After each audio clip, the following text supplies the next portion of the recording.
Petite séquence vidéo, cette petite séquence vidéo au cours de laquelle nous allons parler un peu d'écoute. Oui, avec le logiciel Pegasus, cela nous a emmené à nous poser des questions. Est-ce que sommes-nous sur écoute? Voilà, quand votre téléphone. Alors, dans le type, votre téléphone est sur écoute. Comment savoir si on vous écoute, si on vous espionne, s'il y a un logiciel espion? Est-ce qu'on... Voilà, c'est ça l'option, on va dire comme ça, de cette vidéo. Je vais faire deux vidéos. Une vidéo pour les téléphones, une vidéo pour les ordinateurs. Donc, deux vidéos. Cette vidéo pour les téléphones. C'est parti. En fait, qu'est-ce qu'on va avoir? On va avoir des codes et des méthodes et des techniques pour savoir si vous êtes espionné, si vous êtes écouté. On va avoir des codes et on va avoir des techniques. Comment on s'en sort, tout ça. Alors, on va en fait, il y a quatre types de codes. Vous allumez votre téléphone, je vais vous montrer. Vous allumez, vous allez dans... Comme vous composez un numéro pour appeler quelqu'un. Voilà, donc vous avez le code étoile, je vais me placer par ici, étoile, dièse, 21, et bien dièse. Ça, ce code, c'est pour savoir si vous êtes écouté, si vous êtes sur écoute. En fait, dès que vous tapez ce code, vous faites touche appel. Il va vous mettre, on va le pratiquer. On va le pratiquer. Il va vous mettre un message. Alors, si sur votre message, vous trouvez activé ou transféré, ça voudrait dire que vos appels sont activés, vos appels sont transférés, vos messages sont transférés, vos messages sont activés. Ça voudrait dire que vous êtes sur écoute. Donc, ça dépend des ordres des téléphones. Il y a des téléphones, ils vont mettre le mot transféré. Il y a des téléphones, ils vont mettre les mots activés. Donc, si on met activé ou bien on met transféré, il faut savoir que vous êtes tout simplement sur écoute. Voilà. Si jamais, quand vous avez tapé ce code, vous tombez sur désactivé ou bien non transféré, désactivé ou non transféré, ça voudrait tout simplement dire que vous n'êtes pas sur écoute. Vous n'êtes pas sur écoute. Voilà, ça c'est le premier code. J'ai bien dit, on va l'appliquer. Je vais prendre mon téléphone et je vais le faire. Vous allez voir. Alors, vous avez le deuxième code. Étoile, dièse, 62, dièse. Ça, c'est pour intercepter les appels. En fait, que vous appelez, il y a quelqu'un qui, quand vous êtes injoignable, il y a des moments, vous appelez quelqu'un, n'est-ce pas? Vous appelez quelqu'un, mais vous entendez une voix qui vous dit, votre correspondant, maintenant, il est injoignable. Messagerie vocale, la boîte vocale, n'est-ce pas? Il y a quelqu'un qui parle. Celui-là, si vous parlez, il va écouter votre message. Vous voyez, si vous voulez connaître ce numéro-là, celui-là, ce numéro, vous tapez ça. Étoile, dièse, 62, dièse. Vous saurez celui qui écoute quand vous êtes injoignable. Je ne sais pas si vous avez, quand vous appelez parfois quelqu'un, vous écoutez. Ou bien donc ça veut dire que quand on vous appelle, ça peut aussi arriver. Parfois vous appelez, il y a quelqu'un qui parle, qui vous dit, ben non, il est injoignable en ce moment, messagerie, patati patata, veuillez laisser un message. Voilà, celui-là qui vous dit ça, il a un numéro. Alors, quand vous tapez ce code, vous allez découvrir ce numéro, la messagerie vocale, voilà, la boîte vocale. Voilà, et le plus souvent, ce numéro, il est du même opérateur que vous. Par exemple, je donne un exemple, si vous êtes MTN, ce numéro-là, il sera aussi MTN. Si vous êtes par exemple Orange, ce numéro-là sera aussi Orange. Pour nous, c'est un peu de pub, bon, ben, vous voyez, c'est comme ça. Alors, on passe au troisième code. Vous avez cette fois-ci double dièse. Dièse, dièse, double 0, 2 dièse. 2 dièse, 2, 0, 2 dièse. Ça, c'est pour désactiver tout détournement. Pour désactiver tout détournement de vos appels, de vos messages. Voilà, quand vous tapez ça, maintenant, il peut arriver que quand vous tapez ça, il vous met code MMI invalide. Il peut vous mettre ça, code MMI invalide. Voilà, ça peut arriver. Là, maintenant, il y a trois options, mais que je vais expliquer quand je vais vous mettre en face. Donc, je reprends. Pour désactiver tout détournement, pour qu'on ne détourne pas vos appels, voilà ce code. Mais maintenant, quand vous n'êtes pas détourné, piraté, vous voyez, quand vous n'êtes pas piraté, il peut vous afficher un message autant pour moi, code MMI invalide. Alors, mais je vais expliquer ça lorsqu'on fera, on prendra l'exemple pratique. Et le dernier code c'est étoile, dièse, 06, dièse. Étoile, dièse, 06, dièse. Ça, c'est l'IMEI de votre téléphone. L'IMEI de votre... En fait, l'IMEI, c'est quoi? C'est le numéro de votre téléphone. Vous voyez? Vous avez un numéro de puce, n'est-ce pas? De votre SIM. Mais votre téléphone que vous voyez, le téléphone, lui aussi, il a un numéro. Le téléphone, on appelle ça l'IMEI. Donc, si jamais vous avez perdu votre téléphone, on vous l'a volé. On peut le retrouver n'importe où. Peut-être que le monsieur, celui qui a volé peut voyager, bon, sauf que, mais il suffit, vous retrouvez, si vous connaissez le numéro de vos, je ne dis pas le numéro de la puce, non, je parle, ça c'est pas la puce. Ça c'est le téléphone. Regardez, quand vous allez dans une boutique, vous achetez un téléphone, est-ce qu'il y a une puce dedans? Non, n'est-ce pas? Vous achetez votre téléphone. Ensuite, vous allez voir l'opérateur. Vous achetez une puce. Alors, le téléphone là que vous avez acheté dans votre société, là, dans une boutique là-bas, qui n'a pas de puce. Tous les téléphones ont un numéro. Tous les téléphones ont un numéro. On appelle ça un IMEI. Donc, si on vous vole votre téléphone, vous pouvez le retrouver. Si vous avez la chance, comme par exemple, quand on vole une voiture, on peut la retrouver. Voilà, le téléphone aussi, c'est comme ça. Il suffit juste de connaître l'IMEI de votre... Quand vous allez à la police, vous donnez l'IMEI de votre téléphone. Le jour où vous verrez quelqu'un avec un téléphone qui ressemble au vôtre, vous l'emmenez au commissariat. On vérifie les IMEI. Si votre IMEI correspond, c'est votre téléphone, vous le reprenez. Alors, c'est ce code. Étoile, dièse, 06, dièse. Eh bien, l'IMEI, en fait, c'est 15 chiffres. C'est 15 chiffres avec un slash et 2 autres chiffres à côté. Voilà, donc je vais le faire en pratique. Je vais prendre mon téléphone et on va le faire en pratique. Et je reviendrai dans la deuxième partie pour vous montrer les techniques, les méthodes. Hormis les codes. Si par exemple les codes, vous pouvez vous... Quand vous allez appliquer tous ces codes, vous vous dites, bon, vous n'êtes pas surveillé, alors qu'au fond, vous êtes surveillé. Donc, je vais vous montrer des techniques, comment savoir si vous êtes aussi surveillé, cette fois-ci pas avec des codes, mais des méthodes très simples. Voilà, on fait d'abord la pratique de ça et on revient pour la deuxième. C'est par le premier. Je suis sur un Samsung, ça marche sur tout le téléphone, donc ça fait étoile, dièse, 21, eh ben dièse. Simplement la touche d'appel, j'appelle. Voilà, c'est parti. Vous voyez, il vous met ça sur cette boîte de dialogue.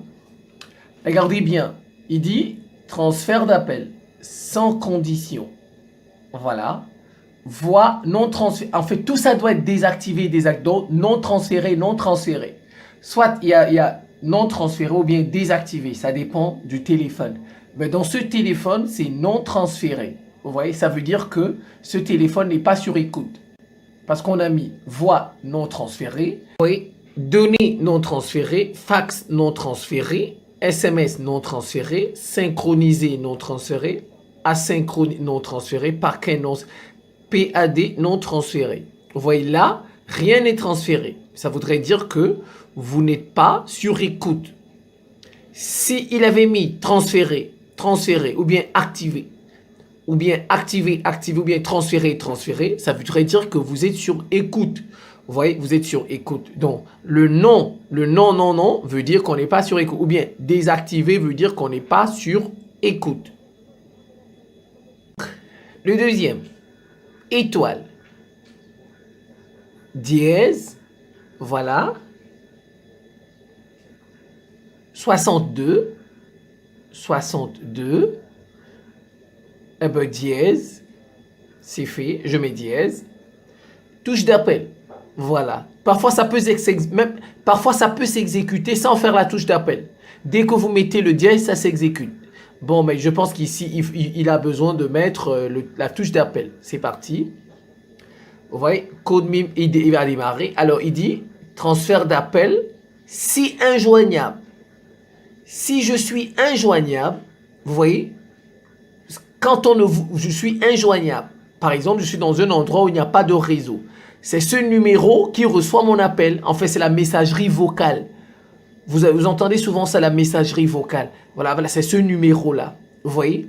Ce numéro, c'est quand je suis injoignable, ce numéro reçoit mes appels. Et c'est pour que vous entendez souvent la messagerie vocale. Je ne sais pas si parfois il y a un opérateur, quelqu'un qui parle là, dit si le numéro est injoignable, vous entendez souvent ça avec votre téléphone. Voilà.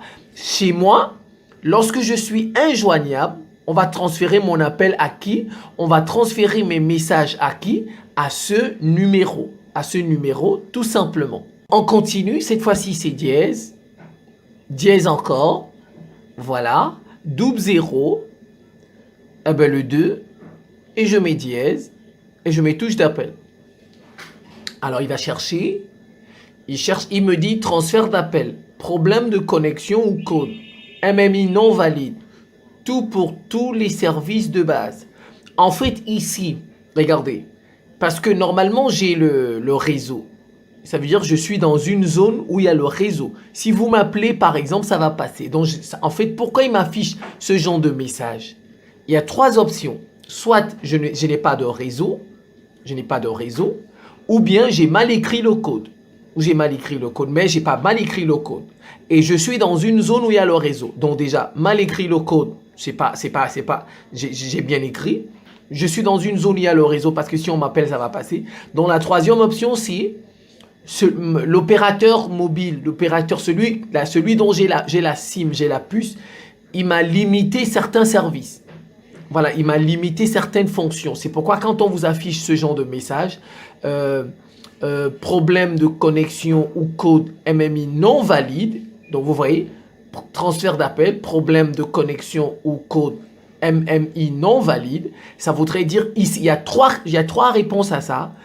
Soit je ne suis pas dans une zone où il y a le réseau, mais ce n'est pas le cas ici, je suis bien dans une zone où il y a le réseau.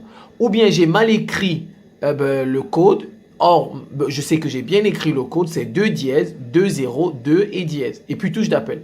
Donc ici, c'est juste les restrictions. C'est l'opérateur, celui qui m'a donné la puce. L'opérateur, la société qui m'a donné la puce, elle m'a limité. J'ai certaines restrictions, j'ai certaines fonctions auxquelles je ne peux pas accéder. C'est pourquoi donc il faut comment résoudre ça? Il faut aller voir l'opérateur, il faut aller voir la société là et lui demander pourquoi j'ai des restrictions et peut-être résoudre le problème. Bon, mais je pense que ce n'est pas tellement important. Donc, voilà, donc c'est un peu ça. Voilà, on va passer au dernier. Je fais OK. Étoile, dièse, on va dire ça comme ça. Eh ben 0, 6, et je mets mon étoile. Et ben voilà, vous voyez, le code, eh ben, mon numéro IMEI, mon IMEI. Voilà. Parfois, sur certains téléphones, vous pouvez avoir 2 IMEI. Vous pouvez avoir ça, c'est un message WhatsApp que j'ai reçu. Il y a des téléphones où vous avez 2 IMEI. Mais ici, ce téléphone, il n'a qu'un seul IMEI. Voilà le numéro. Le voilà. Vous voyez, il est très long. C'est 15 chiffres. 1, 2, 3, 4, 5, 6, 7, 8, 9, 10, 11, 12, 13, 14. C'est 15 chiffres avec un slash et 2 autres chiffres à côté. Voilà, ça c'est l'IMEI. L'IMEI, ça c'est le numéro de votre téléphone. Je n'ai pas le numéro de votre puce, non. De votre SIM, non. Ça c'est le numéro. Chaque téléphone a un numéro. Donc, il faut parfois retenir ce numéro. Vous l'écrivez quelque part. Même si votre téléphone est volé, vous pouvez facilement le retrouver. On le retrouve à partir de ce qu'on appelle l'IMEI. Vous voyez? Et je fais juste OK. Bon, voilà. On va passer aux techniques, aux méthodes. Ce sont des indices. Ça peut déjà... Je vais prendre ici les téléphones fixes et les téléphones et les portables. Et puis, quelques solutions. Alors, commençons par votre téléphone. Vous entendez des bruits bizarres, des bruits de fond. Par exemple, quand vous appelez, vous entendez des bruits de fond bizarres. Voilà, des bruits de fond inhabituels. Vous n'avez pas l'habitude. Bon, c'est peut-être... Ouais, peut-être qu'on vous a mis un micro dedans. Voilà, peut-être. Vous voyez, vous avez des bruits de fond inhabituels, des parasites, des bourdonnements.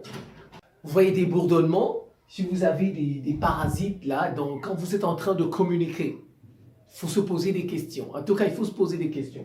Maintenant, vous avez par exemple quand vous téléchargez, parfois on peut vous envoyer des pièces jointes. Il faut faire attention aux pièces jointes. Quand vous cliquez sur une pièce jointe, parfois c'est un logiciel espion. Et après, il va directement s'installer dans votre téléphone.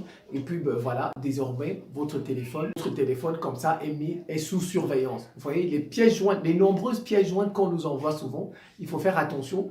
Bon, si c'est vraiment, surtout les inconnus, quelqu'un que vous ne connaissez pas, un numéro que vous ne connaissez pas, sauf si c'est quelqu'un que vous connaissez. Mais il faut faire attention aux pièces jointes.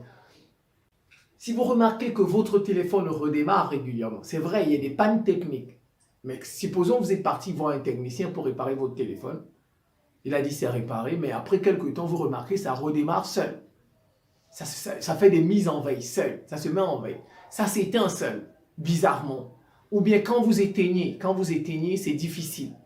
Ça voudrait dire qu'à distance, il y a quelqu'un qui contrôle votre téléphone. À distance. Vous voyez, il redémarre régulièrement. Il a des difficultés à s'éteindre. Ou bien il se met en veille seul. Ou bien il s'éteint seul. Ou bien avant de s'éteindre, ça prend du temps. Ça vous veut dire qu'il y a peut-être quelqu'un qui contrôle votre téléphone à distance. Vous voyez, si vous remarquez que vous avez des textos bizarres, vous envoie des SMS bizarres. Des SMS que vous, bizarre. Ça, il faut se poser des questions. Vous posez des questions. Et puis, maintenant, vous prenez votre téléphone. Allez vous placer devant d'autres appareils. Comme une radio, comme une télé. Même si c'est éteint, même si vous n'utilisez pas le téléphone. Si vous remarquez que le téléphone a des comportements bizarres, ça voudrait dire qu'il est peut-être contrôlé par quelqu'un. Vous voyez? Surtout quand vous ne l'utilisez pas. Vous n'êtes pas en train de l'utiliser. Vous le mettez devant une télé, vous le mettez devant une radio. Il y a des interférences. Il y a des bruits bizarres. Il y a ça voudrait dire que votre téléphone a un problème. Il a un problème. Aussi, très important, la batterie, la température de votre téléphone. Supposons, voilà mon téléphone, regardez, il est éteint, n'est-ce pas? Il est éteint, je le dépose. Je viens, je le prends, il chauffe.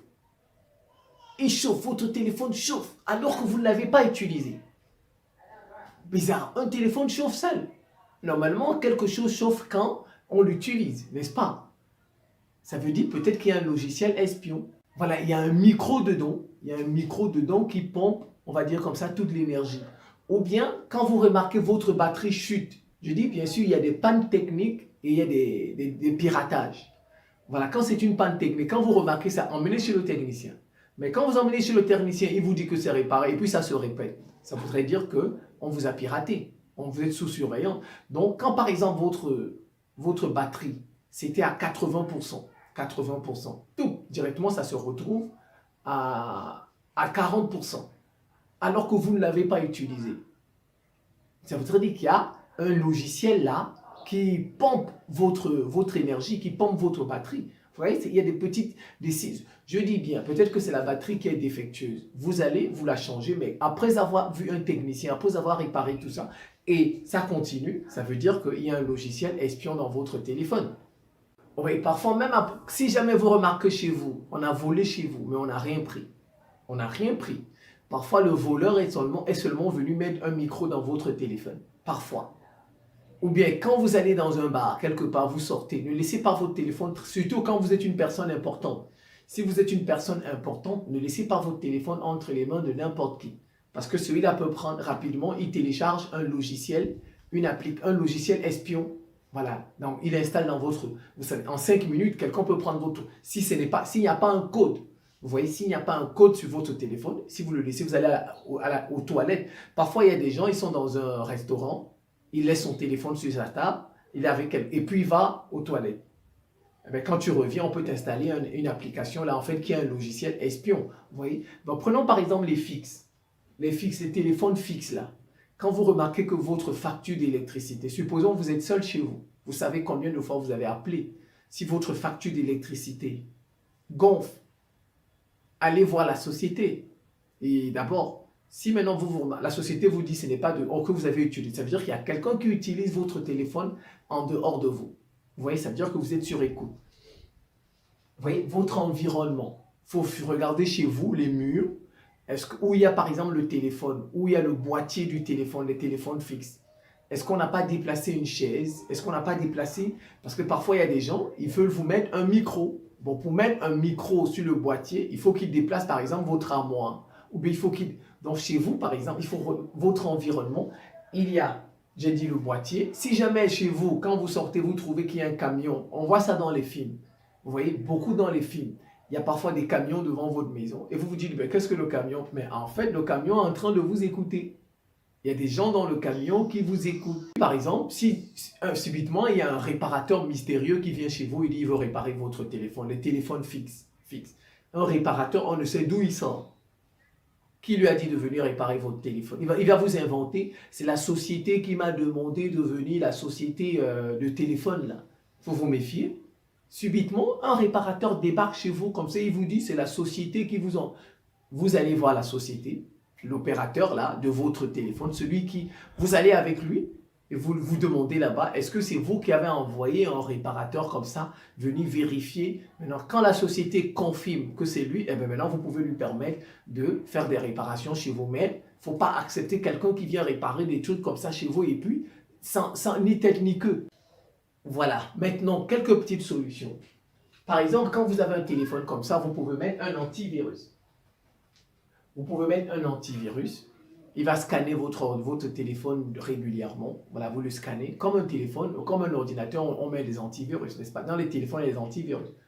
Vous pouvez le réinitialiser régulièrement, chaque mois. Vous enlevez vos données, vous mettez dans une carte. Quand vous sentez que... ça, je m'adresse aux personnes importantes. Les personnes importantes, quand vous sentez qu'on vous espionne, votre téléphone, chaque mois, vous pouvez le réinitialiser. Voilà. Vous enlevez toutes vos données, vous mettez dans les cartes mémoire et après, vous recopiez tous les numéros qui sont dedans et vous réinitialisez. Voilà, comme ça, s'il y avait un logiciel espion, il va partir. Vous pouvez mettre un détecteur de micro. Il y a les détecteurs de micro. Il y a les détecteurs de micro. Pour détecter un micro. Voilà, il va vous signaler que, ben, tiens, il y a un micro chez vous, il y a un micro dans votre téléphone. Vous avez... Maintenant, il y a des logiciels. Des logiciels qui détectent des interférences. Mais il faut faire attention. Il faut faire attention parce que peut-être que le logiciel que vous voulez installer, c'est encore un logiciel, surtout si c'est quelqu'un, si c'est un message qui vous le recommande. Si jamais, parce que vous voyez parfois dans le téléphone, on dit autoriser, autoriser, beaucoup de...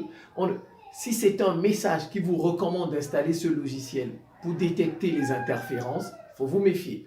Maintenant, si c'est vous-même qui avez fait des recherches, par exemple sur Google, vous voulez trouver des logiciels pour détecter les interférences. Là, c'est vous qui avez fait la recherche. Vous êtes parti dans plusieurs sites. On vous a... Et puis vous avez dit, bon, je vais essayer de le... Mais si jamais vous avez fait une manipulation dans votre téléphone, et puis subitement, parfois, quand on fait des manipulations dans le téléphone, il y a un message qui dit autoriser tel logiciel. Non, faites attention. Peut-être que ce logiciel que vous voulez installer, c'est lui-même qui viendra vous pirater, c'est lui-même qui viendra vous mettre sur écoute. Donc, il faut chercher des logiciels pour détecter, comment on va dire comme ça, les interférences. Il faut les chercher vous-même. Voilà, sur Google. Comme ça, personne n'est au courant. Personne n'est au courant, peut-être sur votre ordinateur. Et quand vous avez fait la recherche sur votre ordinateur, maintenant vous voulez télécharger, dans, par exemple, Play Store, dans votre téléphone. Voilà, et puis quand c'est grave, vous pouvez aller à la police. Voilà, tout simplement. Bon, voilà, comme ça, la police elle-même viendra faire des vérifications chez vous. Je pense que je vais m'en tenir là. C'est la fin de cette petite séquence vidéo. Je vous remercie pour votre attention et à très bientôt.